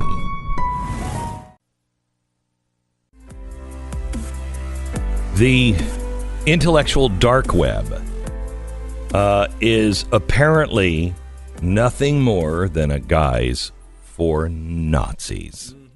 And thank you. Finally somebody says it. Right. Organizers, this is from the Gothamist. Organizers of a panel celebrating self-identified members of the intellectual dark web, a very serious circle mostly consisting of men who really don't want you to call them alt-right, have persuaded a few real-life intellectuals into joining them on stage for a day of reflection at the Lincoln Center. New Yorker contributor and author Marcia Gesson tells the Gothamist that she was shocked to learn late last night that an event she'd agreed to speak at is actually an alt-right crap show hosted by racism debunking podcaster Dave Rubin. Come on. I mean, at least try. Dave Rubin was as left as you could come. I mean, he was on the Young Turks. He was on the Young Turks. He had an awakening and went, crap, I'm not a Republican, but I'm not a progressive either. I think I believe in the Constitution and the rights that guarantees. Dave Rubin's going to be joining us next week. You don't want to miss it. You're listening to the Glenn Beck Program. Welcome to the program. Really glad that you are here today. Welcome to Mr. Pat Gray from the Pat Gray Radio Roundup and his orchestra, which begins in 25 minutes. Mm-hmm. So it barely fits on the letterhead. That entire title. Yeah, but it's worth it because it's a powerful name of a show. Yeah, even the begins at 25 minutes is part of the show title. It right? is. Okay. Yeah, it is. Yes, which is weird because that was weird because it only works like right now. Right now, but right now. You know. But that's when we expect people to use the letterhead. Right. Is right now. All right, so Pat. Yes. Welcome to the program. How are you? I'm good. I was excited about the museum last night. I couldn't believe that. I mean, but I forget that you do your own, homework and you're busy on your show. Because I have, he came up to me. Well, you were there. Were you there with him? No, he was standing there, but not with you at the time. And Pat came up to me and he said, "This Thomas Jefferson thing changes everything. Changes everything. How do we not know about it?" And we've been talking about it on the air this week, but you must have missed it. Mm-hmm. But I feel the same exact way. Stu and I were looking at it, 10 days ago? Mm-hmm. And Stu's like, look at these words. Why are these capitalized? And we start reading them. And we're like, wait, what? It's absolutely incredible. It's the exact opposite of everything taught about the person. Right. Disproved in his own handwriting. In the Declaration of Independence first draft. Yeah, now, there's going to be a lot of pushback because he was a slave owner. But what we're talking about is that he was a real strong abolitionist. Strong abolitionist. And people will say, well, he had slaves. If he's such an abolitionist, how do you own slaves?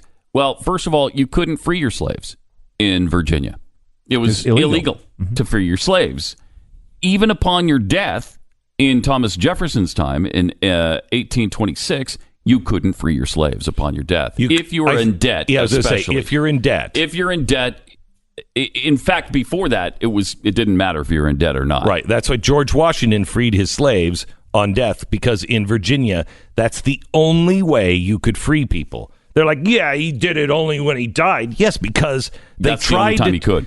They tried to change the law and tried to change the law. And in the Declaration of Independence first draft, it says the king thwarted us every step of the way. Yeah. So they got it on death that you could free your slaves.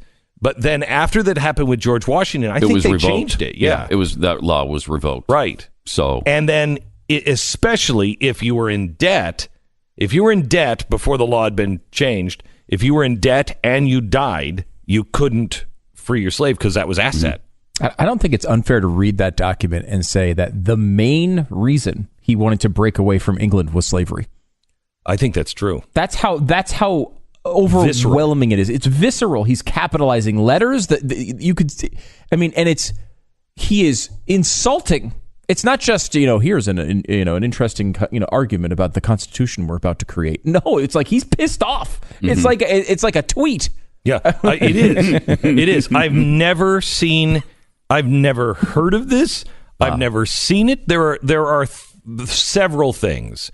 Did you see of the Eastland, the SS Eastland thing from Woodrow Wilson about the 10th Amendment at the end of the museum? Yeah.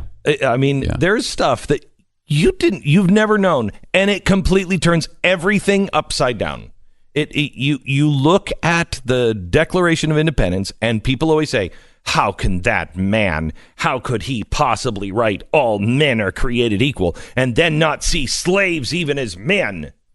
And we've always had to dance around and go, well, but it was a different time, and he wanted to free the slaves. Well, why didn't he put it in the Constitution? He did. He put it in the Declaration of Independence, and because John Hancock had said beforehand, almost quoting Ben Franklin, guys, we all better hang together or we're certainly going to hang separately.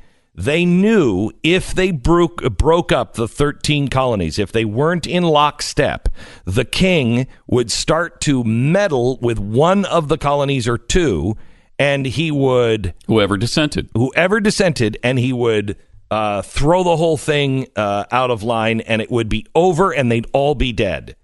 So they had to have unanimous consent. That's before the draft. So Thomas Jefferson goes and they say, you have to draft the Declaration of Independence. He said, great. What ideas are we going to cover? And, life, liberty, and the pursuit of happiness. They go through the usurpations, all the things the king had done, the reason why they have to break away. All of them are one line. Oh, yeah, and he's raping our children. Oh, yeah, and he's taking our houses. Oh, yeah, and he's arresting people and they just disappear and we don't know where they are. One line. When he gets to slavery, it's a passionate paragraph. You have ever heard the line, because I know God is just, I tremble for my country? Mm-hmm. That was Thomas Jefferson's response when this failed. When this failed, he started to write nasty things about not just the Carolinas and Georgia, but also he started writing nasty things about the cowardice of others. Like the North. Like the North that wouldn't stand up. It's incredible. So the guy who was one of the most passionate abolitionists at the writing of the Declaration of Independence, he's known as the fly in the ointment. As a bad guy, really. Unbelievable. So often people consider him just a bad guy. And at best, they consider him a real complicated guy because he's the American Sphinx. No, he really wasn't. He was stuck in a situation he couldn't get out of, but he hated the situation and he fought against it. It's the most clear-cut stuff. I know how he fought in Virginia, but I've never been able to reconcile the Declaration of Independence. I've never been able to say all men are created equal. And I've never been comfortable with, well, they didn't consider them men. And I thought, well, I got to give it. No, that's why one of the words in this visceral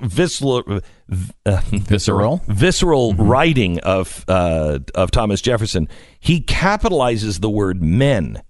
Now think of this. Back in the days of slavery, they were slaves. They were not men. Right. They were African American, or they were blacks. They were not men. They were Africans. They were savages, right? Mm-hmm. They were definitely not men. He capitalizes. He says the so-called Christian king goes over to another country, takes captives its natives, and they have never done anything wrong against him. He ships them to another hemisphere. If they make it through the grueling and horror of the journey, and then he takes these capital letters, men, and puts them for sale on the open market. Is completely open and shut. The case, it is incredible. He talks about how one of his main objection to the king is that he wants to continue a market of men being bought and sold, and claims to be a Christian. You wonder how the general public doesn't know that, but I'm really ashamed I don't know that. Yeah, having studied the founder since the 80s, and certainly intensely since the 2000s, and ever since we've been together in 2009 until today, and then just this week we're hearing this information. It's amazing. And the only reason we found it, Stu.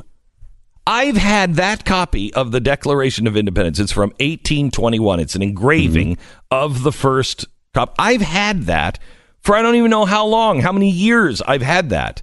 And I never noticed those two words until I was standing, Stu was reading it, I was on the other side of the document, and he says, look at this. And he's kind of pointing. And I noticed for the very first time these two capitalized words. And I think you said, why are these capitalized? I think was that's the first. That's what drew me in. Honestly, I probably wouldn't even noticed it if it wasn't capitalized. What? That's how crazy it is. That's crazy. And you know, what an effective job they've done hiding this. You aren't kidding, man. Burying it. You aren't kidding, and then repositioning him. And Washington. You know why? Do you know why? I really believe it makes sense now why they stick Thomas Jefferson out as the slaveholder. Can you think? A theory. Can you think of? Because he's the one who actually wrote all men are created equal and endowed by their creator. So if you want to discredit that, you have to discredit the author, and you have to discredit him in a way where you say he didn't even believe that. Right. And that's what they've done. Yeah. Right. To discredit the Declaration of Independence, you have to show that the guy who wrote it was a liar.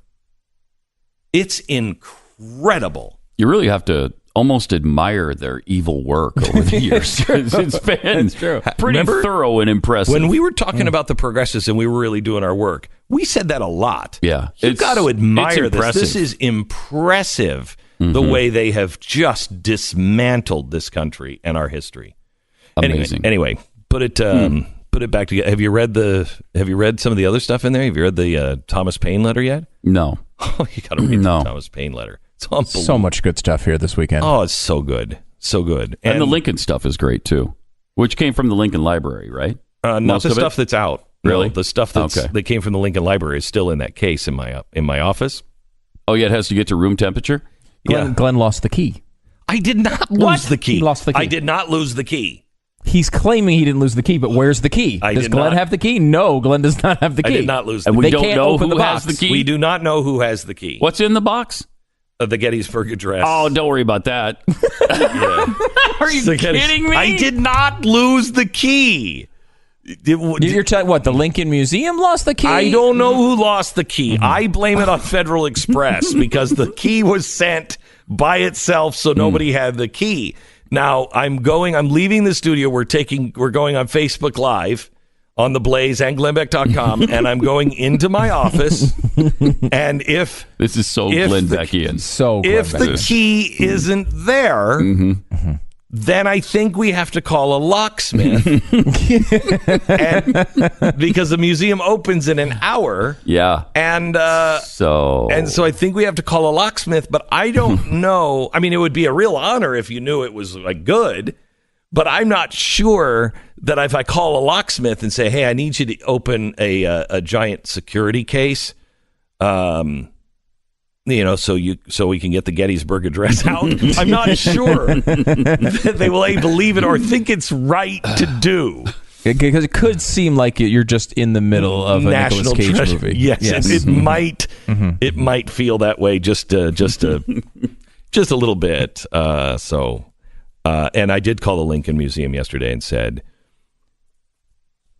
okay, the good news is we haven't lost the Gettysburg Address yet, but well, you haven't checked outside the studio yet.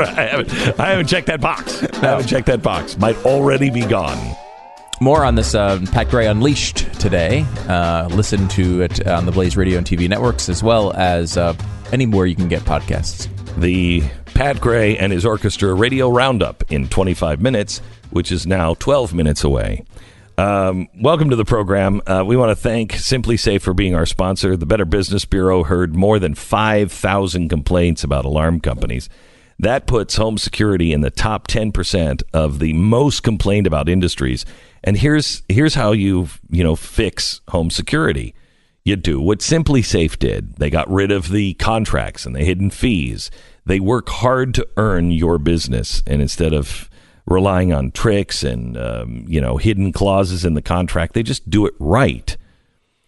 Simply Safe. They have all kinds of service points. They're A+ rating with a Better Business Bureau. There's 40,000 5-star reviews online. Simply Safe, according to People, is the way security should be done. You're getting the best protection, period, and no games. No strings attached, no wires, no contract. It's Simply Safe. Own your own security. Have it monitored professionally with Simply Safe, and then relax. SimplySafeBeck.com. SimplySafeBeck.com. Check out the system right now at SimplySafeBeck.com. Glenn Beck. All right, so Stu, I just found out that the head of the Lincoln Museum is here. Oh, great. What do you think? Just asking for etiquette purposes. Mm-hmm. Is it bad to say, so do you have the key? Yes, that would be bad. That would be bad. That would be very bad. All right, okay. You should instead... I just got word a minute ago that the key is on its way, and it's UPS, not Federal Express. It is on its way.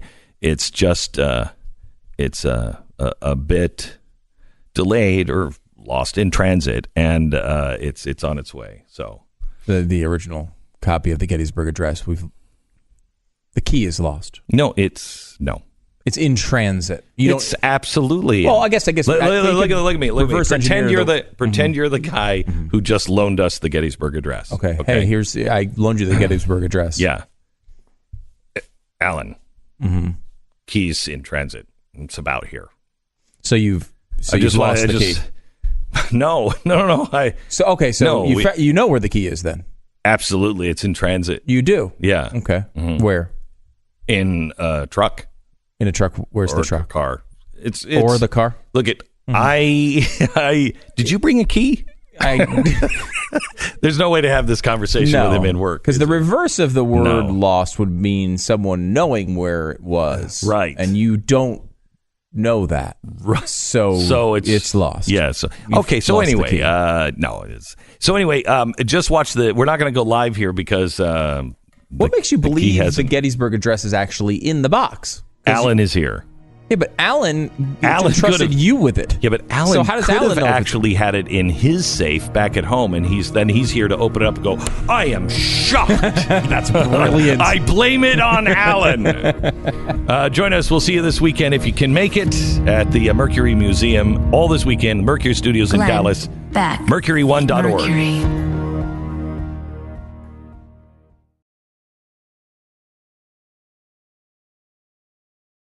The Blaze Radio Network. On demand. Glenn Beck. Happy birthday, Mr. President. It's Donald Trump's birthday. In a completely unrelated story, the Inspector General's report comes out today. 4 words. Current and former high-ranking members of the FBI and DOJ would very much prefer not hearing today, but they're going to. By the way, if you know somebody in the FBI or DOJ that was high-ranking member, worked on the Hillary Clinton email, don't say these words: Inspector General Horowitz or Michael. Okay, intentionally mixed up so I don't put anybody. So it's not a trigger for anybody who might be listening. Today is the day that the report of the Inspector General on whether the FBI and DOJ mishandled the Clinton email investigation is expected to be released to both Congress and the public. Happy birthday, Mr. President. Is it a coincidence? Stu, come on. Coincidence? It's his birthday? Come on. No. Probably not. No. I don't know. They're going to, who knows? Maybe they do in Washington now. They're going to time this for his birthday. It's possible. It's possible. The probe hasn't even been made public yet, but already has claimed one victim, former Deputy Director Andrew McCabe, not only fired for his actions, but he's also being considered for criminal referral. Who else gets caught in Inspector General Michael Horowitz's web is anybody's guess, but people are expecting both James Comey and Loretta Lynch are going to be burned in this. Now, I would be a little more excited if I felt anything was going to happen. I'm also going to hold my judgment until we actually read the report later this afternoon. But if it even contains a sliver of what they are expecting, this could be very damaging, and an account of political